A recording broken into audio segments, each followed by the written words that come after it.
Welcome back. तो आज हम मॉड्यूल नंबर 91 से स्टार्ट करने जा रहे हैं। यहाँ पे हमारे पास एक नया टॉपिक है एंगुलर मोमेंटम इक्वेशन। ठीक है, तो मॉड्यूल नंबर 91 से 94 तक हम इसको डिस्कस करेंगे। थोड़ा सा कम्प्लेक्स सा टॉपिक है, थोड़ा सा समझने की कोशिश कीजिएगा। इसमें ज़्यादातर इक्वेशंस इन्वॉल्व हैं। मैं कोशिश करूँगा कि आपको इसके कंसेप्ट क्लियर करा दूँ, बाकी इक्वेशन तो फिर खुद ही याद करनी पड़ेगी। लेकिन मेरी कोशिश होगी कि जितनी आसानी से उनको सॉल्व करवा सकूं, मैं आपको उनके कंसेप्ट के बारे में बताऊंगा। तो यहाँ पे लिखा हुआ है many engineering problem involves movement of linear momentum. ठीक है कि इंजीनियरिंग के बहुत से जो प्रॉब्लम है वो लीनियर मोमेंटम, जैसे फ्लो स्ट्रीम और रोटेशनल इफेक्ट की वजह से जो उनके ऊपर मोमेंटम होता है, ठीक है, तो वो फेस करती है। Such problem are best analysed by angular momentum equation. तो उन प्रॉब्लम को हम कैसे एनालाइज कर सकते हैं? एंगुलर मोमेंटम की इक्वेशन से। अच्छा, इसको मजीद भी कहते हैं also called movement of momentum of inertia. ठीक है, तो ये चीज़ आपने याद रखनी है। एंगुलर मोमेंटम इक्वेशन को हम कहते हैं मूवमेंट ऑफ मोमेंटम इक्वेशन। ठीक है, ये चीज़ आपने याद रखनी है। नेक्स्ट पॉइंट क्या है जी? All an important class of fluid devices called turbo machine. अब टर्बो मशीन कौन सी होती है? नेक्स्ट आने वाली मॉड्यूल्स में हम देखेंगे कि टर्बो मशीन कैसी होती हैं। फॉर एग्जांपल सेंट्रीफ्यूगल पंप्स हो गए, टर्बाइंस हो गई, हमारे घर में चलने वाले फैंस हो गए। तो ये जो चीज़ें हैं इनको हम टर्बो मशीन्स कहते हैं। A force of line action pass through point O produce zero momentum about O। तो यहाँ पे डायग्राम दी गई है। ये कह रहा है कि आपके पास ये जो डिवाइस है ना, ठीक है, ये इसका रेडियस है, ठीक है, और इसके ऊपर इस डायरेक्शन में फोर्स अप्लाई हो रही है। तो अब ये इस डायरेक्शन में घूम रहा है, ठीक है, इस डायरेक्शन में घूम रहा है और इस पॉइंट ओ के ऊपर यहाँ पे कह रहा है कि जीरो मोमेंटम है। ठीक है, मोमेंटम आपको पता है आर क्रॉस एफ की इक्वल होता है। ठीक है, आर क्रॉस एफ। तो इसको हम ये क्रॉस प्रोडक्ट है, तो इसको हम लिख सकते हैं F R sine of theta. ठीक है, तो ये हमने मोमेंटम को एफ आर साइन थीटा की सूरत में लिख लिया। ये आपका मूवमेंट ऑफ फोर्स है एफ ओ पॉइंट के गिर्द। यहाँ पे आर आपके पास क्या है जी? आर आपके पास इसकी आर्म है जिसके ऊपर मोमेंट अप्लाई हो रहा है, और एफ आपके पास फोर्स है। तो इसको मजीद इसने राइट हैंड थंब रूल की मदद से एक्सप्लेन किया है। ठीक है, फॉर एग्जांपल आपके पास ये जो डिवाइस है ना, फॉर एग्जांपल ये घूम रही है, ठीक है, ये डिवाइस घूम रही है किस डायरेक्शन में? इस डायरेक्शन में घूम रही है। ठीक है, इस डायरेक्शन में घूम रही है, और जब आप इसके ऊपर अपना राइट हैंड रखेंगे, जैसे कि यहाँ पे लिखा हुआ है, ठीक है, इस डायरेक्शन में जब आप राइट हैंड इसके ऊपर अप्लाई करेंगे, ठीक है, अब इसकी जो डायरेक्शन है ना, मूवमेंट की डायरेक्शन आपकी उंगलियों की सिमत में है। ठीक है, इसकी मूवमेंट की डायरेक्शन आपकी उंगलियों की सिमत में है, और इसका जो है ना डायरेक्शन, ठीक है, इसमें अब टार्क की डायरेक्शन क्या होगी? अपवर्ड डायरेक्शन आपके थंब की पोजीशन की शक्ल में। ठीक है, अगर डायरेक्शन आपकी उंगलियों की शक्ल में हो रही है इसकी मूवमेंट, तो इसकी जो मूवमेंट है ना वो ऊपर की तरफ होगी। इसको आप सिंपली समझ सकते हैं, अगर आप इसको एक नट बोल्ट समझ लेना, इस नट बोल्ट को अगर आप इस डायरेक्शन में घुमाएंगे, ठीक है, इस डायरेक्शन में घुमाएंगे जिसको हम एंटी क्लॉकवाइज भी कहते हैं, तो आपका जो नट है वो ऊपर की तरफ आएगा, यानी कि खुलेगा। सिंपल सी बात है, कोई भी नट पेच ले लें, जैसे ही आप नट को एंटी क्लॉकवाइज घुमाएंगे तो आपका नट ऊपर की तरफ खुलेगा। सिंपल, वही आप इसको याद रख सकते हैं। अब moment of momentum of equations के लिए ये इक्वेशन हमारे पास आ गई। ठीक है, अब यहाँ पे आपने कंफ्यूज नहीं होना, पहले हमारे पास था जस्ट मोमेंटम, अब है मूवमेंट ऑफ मोमेंटम। ठीक है, तो इसके लिए हमारे पास ये वाली इक्वेशन आ गई, आर क्रॉस एम बी। तो मूवमेंट ऑफ मोमेंटम ऑफ पूरे सिस्टम के लिए होगा, तो जस्ट इसके ऊपर इंटीग्रेशन अप्लाई कर देंगे। ठीक है, आर क्रॉस वी हो जाएगा, और साथ में हम एम की जगह रो लिख लेंगे इनटू डेल वी। ठीक है, ये चीज़ आ गई। अब रेट ऑफ चेंज आपको पता है इसकी रेट ऑफ चेंज क्या चीज़ होती है? रेट ऑफ चेंज होता है विद रिस्पेक्ट टू टाइम, उसका डेरिवेटिव। तो इसका डेरिवेटिव लिया तो rate of change of momentum आ गया, ठीक है।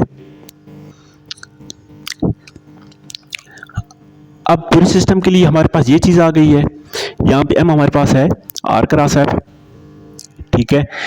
तो पूरे सिस्टम के लिए rate of change of momentum हमारे पास क्या जाएगा, क्लोज्ड वॉल्यूम है हमारे पास, उसमें चेंज और क्लोज सरफेस उसमें जो चेंज आ रहा है, ठीक है, उसका एडिशन आ जाएगा। तो ये वाली इक्वेशन याद रखनी पड़ेगी, ठीक है। सिंपल वही इक्वेशन लिखी हुई है। बाकी इस इक्वेशन को अगर हम कन्वर्ट करना चाहें रेनॉल्ड्स ट्रांसफॉर्मेशन में, तो सेम ये वाली इक्वेशन लिखी है, ठीक है। इसमें बी की जगह एच की जगह हमने कैपिटल बी लिख ली है, ठीक है। आर क्रॉस वी की जगह स्मॉल बी लिख ली है। तो हमारे पास ये वाली इक्वेशन आ गई है, ठीक है। और ये इक्वेशन हमारे पास कौन सी इक्वेशन है? ये हमारे पास रेनॉल्ड्स ट्रांसफॉर्मेशन है। बस इतना सा है इसमें। तो आपने यहाँ से जस्ट ये वाली इक्वेशन याद कर लेनी है फिक्स्ड कंट्रोल वॉल्यूम के लिए, बाकी इसमें कुछ ज़्यादा नहीं है। बाकी मॉड्यूल नंबर 92 में एक इंटरेस्टिंग टॉपिक यहाँ पे डिस्कस कर रहा है कि अगर आप एक ले लें स्प्रिंकलर क्या चीज़ होती है कि आप जो पौधों को पानी देते हैं with the help of pump, और ये इस डायरेक्शन में पानी तो जा रहा है लेकिन इसमें इस किस्म की मूवमेंट हो रही है, ठीक है। पानी इस डायरेक्शन में मूव भी कर रहा है स्प्रिंकलर की वजह से। बहुत अच्छा तरीका होता है ये पौधों को पानी लगाने के लिए, ठीक है। अब इसमें देखेंगे कि इसमें आपके पास एंगुलर मोमेंटम क्या होता है, ठीक है। तो अगर तो आपके पास स्टेडी फ्लो है तो आपके पास movement of momentum of equation की ये वाली इक्वेशन आ जाएगी, ठीक है। स्टेडी फ्लो के लिए ये क्यों आई है, थोड़ा सा आगे जाकर मैं आपको बताऊंगा कि स्टेडी फ्लो के लिए क्यों आई है। तो यहाँ में देखें movement of momentum of equation हमारे पास क्या चीज़ है, कांस्टेंट वॉल्यूम में, सॉरी कंट्रोल्ड वॉल्यूम में चेंज ऑफ मोमेंटम, ठीक है। डेरिवेटिव क्या चीज़ होती है, चेंज ऑफ मोमेंटम। डेरिवेटिव होती है ना हमारे पास with respect to time change.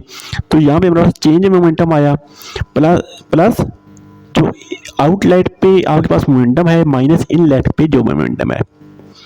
तो अगर आपके पास स्टेडी फ्लो है तो आपके पास मोमेंटम में चेंज तो जीरो हो जाएगा, तो यानी कि ये वाली टर्म आपके पास जीरो हो जाएगी। तो इसको आप माइनस कर दें, बाकी आपके पास जस्ट ये दो टर्म्स बच जाती हैं।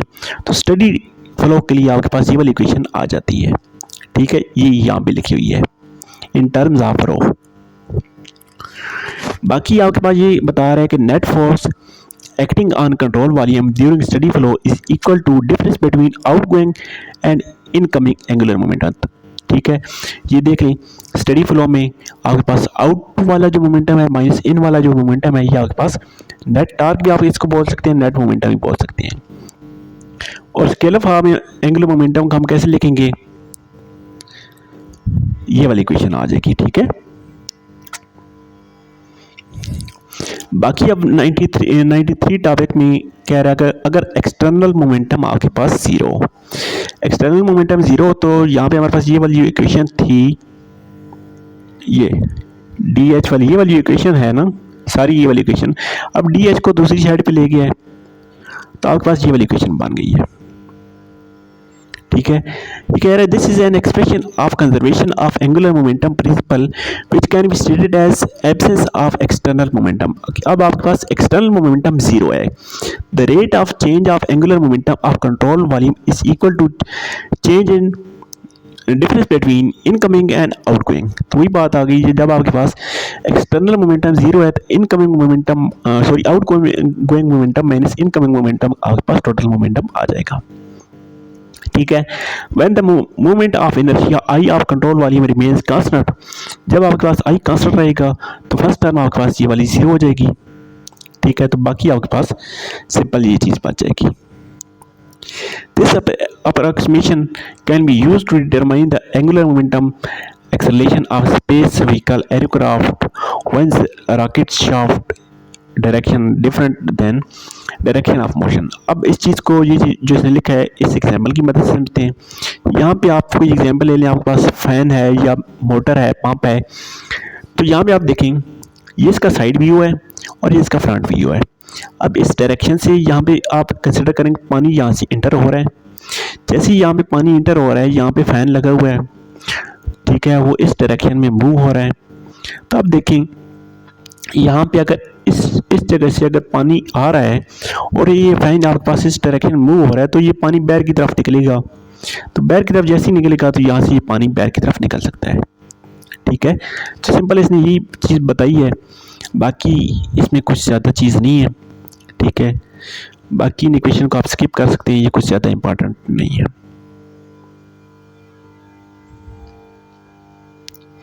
बाकी मॉड्यूल नंबर 94 में जैसे इसकी समरी है कि हमने पीछे क्या क्या चीज़ पढ़ी है, न्यूटन्स लॉ पढ़े हैं, कंट्रोल वॉल्यूम को चूज़ की है, forces acting on control volume, linear momentum, ठीक है, स्पेशल केस जैसे कि ये वाला केस हमने पढ़ाया था, ये वाला, ठीक है, ये हमने स्पेशल केस में पढ़ा है, मोमेंटम फ्लक्स पढ़ा है, स्टडी फ्लो के लिए इक्वेशन पढ़ी है। तो ये सारी चीज़ें पढ़ी हैं, जैसे इनकी समरी बता रहा है कि हमने ये चीज़ पढ़ ली है। मॉड्यूल नंबर 95 में हम नेक्स्ट टॉपिक स्टार्ट करेंगे नेक्स्ट वीडियो से।